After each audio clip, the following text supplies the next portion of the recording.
एक संपूर्ण देशामध्ये खळबळ मारणारी बातमी ज्यावेळी प्रसारित झाली की अन्न औषध विभागाने जी कारवाई आपल्या परिसरामध्ये दूध भेसळीच्या संदर्भामध्ये केली आणि सगळीकडे 12 ज्योतिर्लिंगापैकी एक असणारा भीमाशंकर देवस्थान आपल्या आंबेगाव तालुक्यामध्ये आणि या तालुक्याची मान शर्मेने खाली घालावी लागली अशी घटना घडली। कारण दूध उत्पादनामध्ये किंवा दूध संकलनामध्ये देशामध्ये अग्रेसर असणारा, राज्यात अग्रेसर असणारा तालुका म्हणून आंबेगाव तालुक्याची ओळख निर्माण झाली। परंतु आज भेसळयुक्त दूध उत्पादन करणारा तालुका किंवा संकलित करणारा तालुका झाली आणि म्हणून याचं शल्य प्रत्येकाच्या मनामध्ये आहे आणि आम्ही सर्वांनी ठरवलं की याला कुठल्याही प्रकारचा आपण या तालुक्याची मान जी शर्मेने खाली गेलेली आहेत, तर ज्यांनी चुकीचं कृत्य केलेले आहेत त्यांचा निषेध व्यक्त करायचा, त्याचबरोबर त्यांना कठोरात कठोर कारवाई त्यांना झाली पाहिजे, शिक्षा झाली पाहिजे।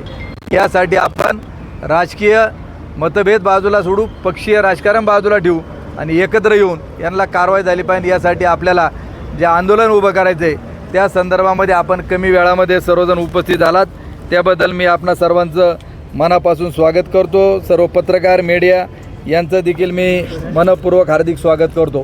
प्रथमतः मी पोलीस स्टेशनचा या निमित्ताने निषेध व्यक्त करतो की वेळेमध्ये पत्रकारांना जी FIR जी गुन्हा घडला त्या संदर्भामध्ये मीडियाला द्यायला पाहिजे होतं, त्यांनी दाबून का ठेवलं हा आमचा पहिला सवाल त्यांना त्या ठिकाणी आहेत। आणि मला सांगायचं आहे की ज्याप्रमाणे तुकाराम मुंडे साहेब आयुक्त म्हणून या विभागाचं FDAची त्यांनी सूत्र हातामध्ये घेतली, निपक्षपातीपणे माझं काही होईल परंतु मी गोरगरिबांना विष त्या ठिकाणी जे खाल्लं जाते पाजलं जाते त्याच्यापासून मुक्त केल्याशिवाय राहणार नाही। त्याबद्दल आपण सर्वजण मुंडे साहेबांचं टाळ्यांच्या गजरामध्ये या ठिकाणी हार्दिक स्वागत करतो। की मुंडे साहेबांनी काल प्रेस घेतली, याच्यातल्या बहुतेकांनी ते ऐकलं असेल, त्यामुळं मला त्याच्या खोलामध्ये जायचं अजिबात नाही। परंतु एक गोष्ट मला आवर्जून आठवण करून द्यायची की ऑगस्ट 2024मध्ये देखील या तालुक्यामध्ये अशी घटना घडली की आदिवासी प्रकल्प विभागामार्फत आदिवासी आश्रमशाळामधील मुलांना सुगंधी दूध दिलं जायचं आणि ते दूध एक वारणाच्या मार्फत आणि दुसरं पराग मिल्क गोवर्धनच्या मार्फत त्याचं टेंडर केलं गेलं आणि 146 रुपये लिटरने त्यावेळी ते दूध दिलं गेलं या आश्रमशाळेतील मुलांना। मग तिथं वेगवेगळ्या बिरसा ब्रिगेड असेल किंवा अन्य वेगवेगळ्या संघटना आहेत, त्यांनी ज्यावेळी दुधामध्ये आळ्या सापडल्या ह्या पहिल्यांदा गोष्टी निदर्शनात त्या ठिकाणी आणल्या आणि त्या संदर्भामध्ये आपण सर्वजण या दुधामध्ये सापडलेल्या आळ्यांच्या संदर्भामध्ये उत्पादक असेल किंवा जे कोणी दोषी असतील त्यांच्यावर कठोर कारवाई झाली पाहिजे यासाठी आंदोलन केलं। पत्रव्यवहार आहेत, बातम्या देखील त्यावेळी सकाळला देखील प्रसारित झाली होती, त्याचबरोबर प्रभातला देखील संतोषराव मोठी बातमी आली होती की बदनामी करणाऱ्यांच्या विरोधात आबरू नुकसानीचा दावा आणि त्याच्यामध्ये प्रवीण पारधी माझं देखील नाव होतं, अन्य काहींचं देखील नाव त्याच्यामध्ये होतं। परंतु ज्यावेळी नोटीस 13 ऑगस्टला वकिलामार्फत मला पाठवली 100 कोटीचा आबरू नुकसानीचा की कंपनीचे vice chairman Sanjay Mishra Parag milk and milk products यांनी दिली, तर त्याच्यामध्ये प्रवीण पारधी यांचं नाव त्या ठिकाणी वगळलं। राजकारण वेगळे, मला तर नोटीस मिळाली, अजून कोणाला मिळाली माहीत नाही, त्याबाबत मी त्याचा खुलासा केला। पण ज्या प्रवीण पारधींनी ही गोष्ट उघडकीस आणली, आज त्यांची बायको तिकडं जाऊन या तालुक्याच्या कोण आहेत, काय नाव आहे त्यांचं, ज्योती प्रवीण पारधी, आज तिकडं आहेत। म्हणजे वॉशिंग मशीनच आज सध्या या तालुक्यामध्ये सत्ताधाऱ्यांकडे आहे का त्यांच्याकडे गेलं का सगळं पवित्र, याच्यामध्ये मी शॉर्टमध्ये तुम्हाला आपणा सर्वांना याच्या संदर्भामध्ये माहिती ही दिलेली आहे। आता ते पुढं येईल टप्प्याने। आता मुंडे साहेबांनी जी माहिती दिली त्याच्यात खोलामध्ये न जाता 7 जिल्ह्यांचा आहे, त्याच्यात आपला पुणे जिल्हा देखील आहे.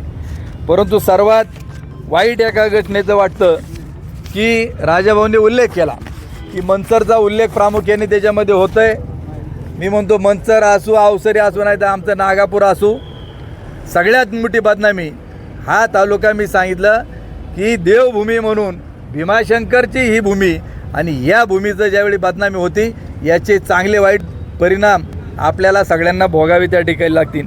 आज जे 14 कंपन्या त्याच्यामध्ये आहेत, डेऱ्या आहेत, त्याच्यापैकी आपल्या इथल्या ज्या आहेत नवकार डिस्ट्रीब्युटर, अवसरी बुद्रुक, पिरसाई मिल्क, अवसरी, त्याच्यानंतर श्रीराम डेअरी पिंपळगाव, त्याचबरोबर सह्याद्री डेअरी कवठे एमआय ह्या आपल्या भागातील आहेत. बाकी अन्य तालुक्यामधल्या आहेत, याची देखील आपण सर्वांनी नोंद घ्यावी हे देखील मी या निमित्ताने आपणा सर्वांना सांगतो. माझं आता म्हणणं आहे की या संदर्भामध्ये आपल्याला काही गोष्टी मी मुद्द्यावरती आपणा सर्वांना सांगू इच्छितो की हा जो खेळ आहे की हा नागरिकांच्या जीवाशी खेळ आहेत. लहान मुलांपासून मोठ्यांपासून याच्यातून आपल्याला सर्व मुक्त आपल्याला सर्वांना करायचे. हे सर्व भेसळयुक्त दूध कोणाला पुरवलं जायचं, कोण गोळा करायचं हे देखील याच्यामधून निष्पन्न होईल. मुंडे साहेबांनी सांगितलं गेले 1 महिना आम्ही जवळपास याच्यावरती अभ्यास करतो आहे आणि आम्ही याच्या मुळापर्यंत आम्ही जाणार आहोत. त्याबद्दल त्यांना मनापासून धन्यवाद देतो. मग भेसळयुक्त दूध असूनही तुम्ही का ते स्वीकारत होता? मोठाले दूध संस्थानवाले, प्लॅन्टवाले, हा एक आपला सर्वात मोठा सवाल आहे.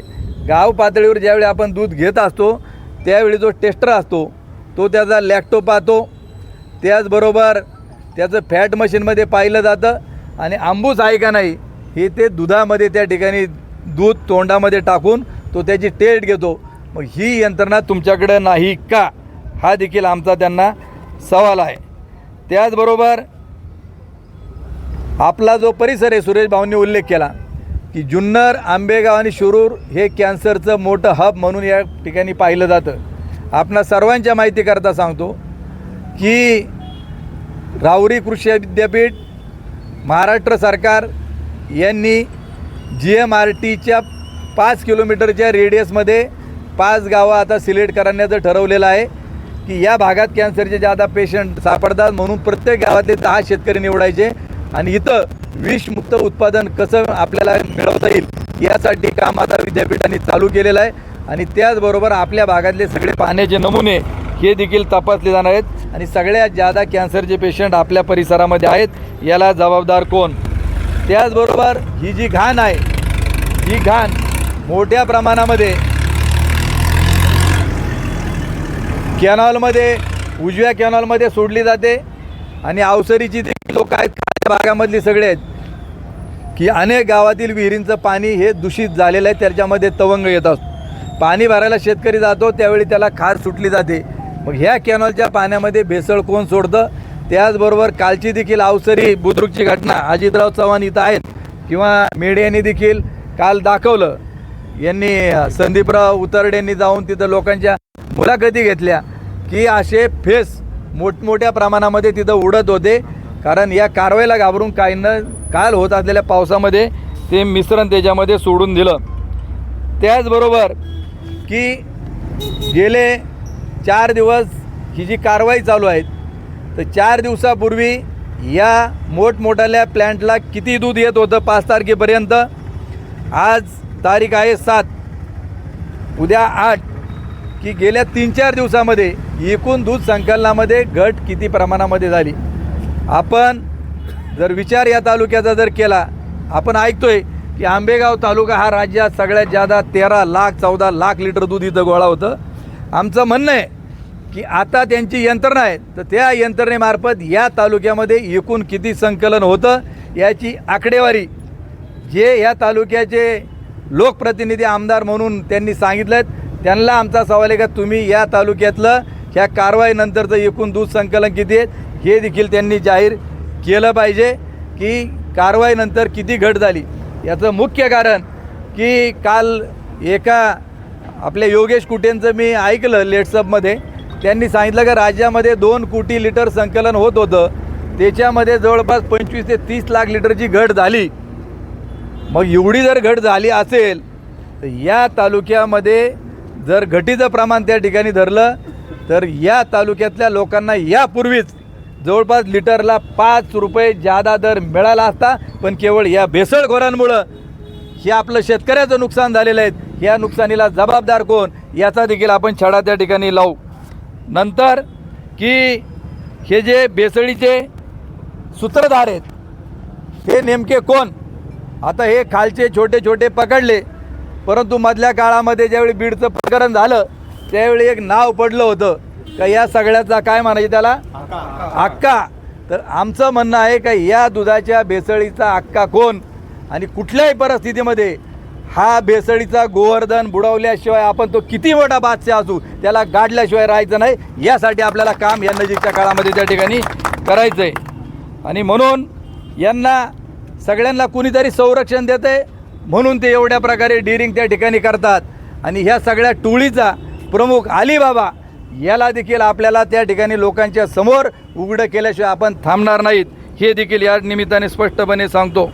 आता काल एक वाणी साहेबांनी एक बाईट घेतली होती आणि त्या बाईटमध्ये त्यांनी या तालुक्यातल्या दूध संघाला ज्यांना आपण निवडून दिलं, विष्णू धर्माजी हिंगे, गेले जवळपास कॉल रेकॉर्डिंग सुरेशरावांनी प्रसारित केलं की कॉल रेकॉर्डिंग त्यांनी ज्यावेळी व्हायरल केलं त्यावेळी त्यांना विचारलं की सुशांत हिंगे तुमचा कोण?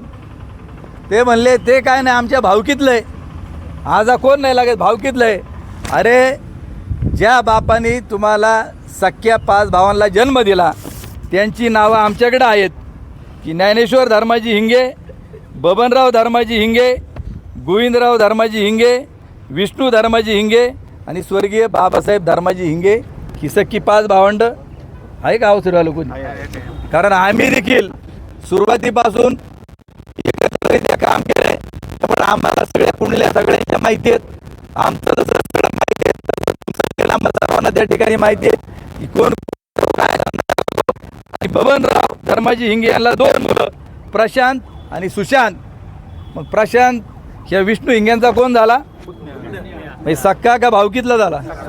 मग पहिल्यांदा की ज्या तालुक्याचा प्रतिनिधी म्हणून त्यांना निवडून दिलं, ज्या मतदारांनी त्यांना जिल्हा परिषदला निवडून दिलं आणि गेले अनेक वर्ष राष्ट्रवादी काँग्रेस पक्ष अजित पवार गटाचे ते त्यावेळी ओरिजिनल पक्षाचे आता नंतरच्या त्या पक्षाचे अध्यक्ष आहेत, यांनी किमान अरे तुम्ही तुमच्या कुटुंबातल्या माणसांना जर तुम्ही त्या ठिकाणी मानत नाहीत तर ज्या लोकांनी निवडून दिलं त्यांची तुम्ही खरी सेवा करणार आहात का?